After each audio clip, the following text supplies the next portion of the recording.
Hello guys, मेरा नाम है सूर्यांश श्रीवास्तव और आज हम हैं मिस्टर कृष्ण कुमार जायसवाल के साथ who pass CGL with flying colours. और आज हम इनका ले रहे हैं इंटरव्यू, जानेंगे कैसे इन्होंने क्या क्या किया ताकि इनकी रैंक आ सके CGL में, जिससे आप लोग काफ़ी ज़्यादा मोटिवेट हो जाएंगे और आप लोगों को भी एक बेसिक नॉलेज लगेगी कैसे प्रिपरेशन किया जाता है। तो आज हम लोग इनसे कुछ क्वेश्चंस पूछेंगे जिनका भैया जवाब देंगे। तो चलिए शुरू करते हैं। तो आप अपने बारे में संक्षेप में बताइए। हम बेसिकली देवरिया से बिलोंग करते हैं और हम इलाहाबाद यूनिवर्सिटी से अपना ग्रेजुएशन कंप्लीट किए हैं और उसके बाद हम एसएससी की मूड बनाए कि हमें एसएससी का जॉब करना है। तो उसके बाद आगे कंटिन्यू किए कि हाँ हमें एसएससी का प्रिपरेशन करना है और अच्छे से इसी को हमें टारगेट बना के अपना तैयारी करना है। अच्छा, तो इसकी परीक्षा प्रक्रिया संक्षेप में ज़रा आप समझा सकते हैं। इसकी परीक्षा प्रक्रिया तो इस साल काफ़ी ज़्यादा चेंज हो गई है। पहले इसका कुछ और था।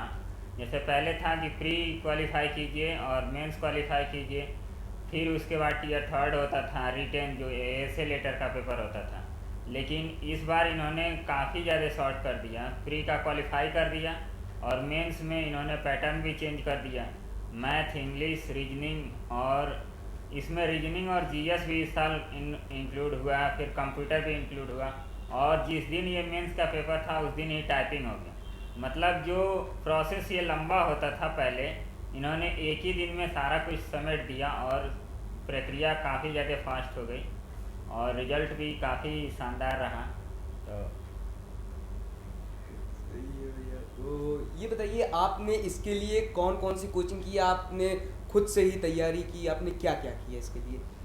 ये इसके लिए तो बेसिकली हम जो इसका मेन सब्जेक्ट है इंग्लिश और मैथ, तो इंग्लिश और मैथ और रीजनिंग हो गया, तो ये सब इसके मेन सब्जेक्ट हैं।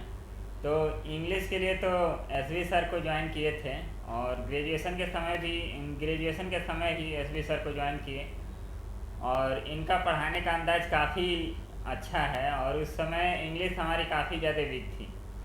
तो इनका सबसे लाजवाब हमको यही लगता है जो न्यूज़पेपर रीडिंग कराते हैं, ये सबसे ज़्यादा लाजवाब है।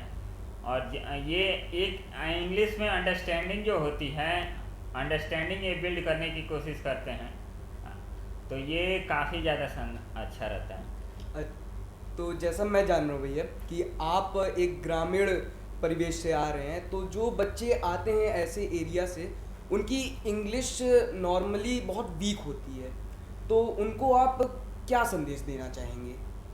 देखिए, इंग्लिश की प्रॉब्लम तो यूपी बिहार वाले लड़कों के लिए है ही और उसमें भी यदि अच्छे टीचर आपको नहीं मिलेंगे तो वो लोग यही बोलते हैं कि हाँ 5 वोकैब याद करो डेली और इंग्लिश न्यूज़पेपर पढ़ो, तो उसमें जो भी एक पैराग्राफ पढ़ो उसका क्या करो, जो भी वर्ड फंसता है उसको डिक्शनरी से देखो। तो ये काफ़ी ज़्यादा टफ हो जाता है। जैसे ये हम ये डायरेक्ट इन्वॉल्व होना चाहते हैं इंग्लिश में, फैमिलियर नहीं हम हो पाते हैं और ये जो प्रोसेस है ये 2-3 दिन करने के बाद बहुत बोरिंग होने लगता है। तो जो सर सिखाते हैं न्यूज़पेपर रीडिंग, तो उसमें ये सबसे बड़ा फोकस रहता है कि सबसे पहले इंग्लिश से फैमिलियर होना है और इंग्लिश को अंडरस्टैंड करना है। आपको रटने के पीछे नहीं भागना है। इंग्लिश को जब अंडरस्टैंड करने लगेंगे, समझ में आने लगेगी, फैमिलियर होने लगेंगे, तो आप काफ़ी ज़्यादा बेहतर करेंगे और चीज़ें भी आपके साथ आसान होती चली जाएंगी। तो इंग्लिश है कि जैसे हम लोग बचपन से हिंदी बोलते आ रहे हैं तो हिंदी में कोई दिक्कत नहीं होती है, उसी तरह आपको फैमिलियर बनाना होगा इंग्लिश को भी, ताकि इंग्लिश भी आपका एकदम फैमिलियर लगे और उससे आप अटैच फील करें। तो इस परीक्षा के लिए भैया पुस्तकें कौन कौन सी आपने यूज़ की या फिर कौन कौन सी सही रहेगी।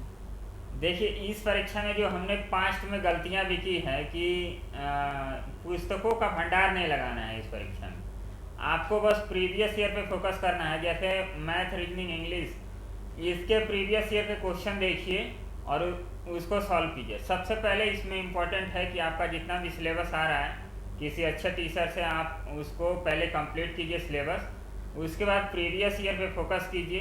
किरण पब्लिकेशन की बेस्ट बुकें आती हैं, तो उसको आप फॉलो करके प्रीवियस ईयर पे ज़्यादा से ज़्यादा फोकस कीजिए, क्योंकि एसएससी का मतलब है प्रीवियस ईयर पेपर। 90% क्वेश्चन वहीं से आते हैं और सबसे ज़्यादा ज़रूरी है कि इसमें मॉक टेस्ट आप डेली लगाइए। मॉक टेस्ट में अपनी गलतियों को देखिए कि आप गलती कहाँ कर रहे हैं, उस गलती पे आपको फोकस करना है कि गलती कम से कम हो, और एग्ज़ाम माहौल में जब हम पेपर दे रहे हैं तो वहाँ पे हमसे कम गलती हो, जिससे हम ज़्यादा से ज़्यादा सही क्वेश्चन को अटेम्प्ट कर सकें। तो हम लोग अपने लास्ट क्वेश्चन की ओर बढ़ते हैं।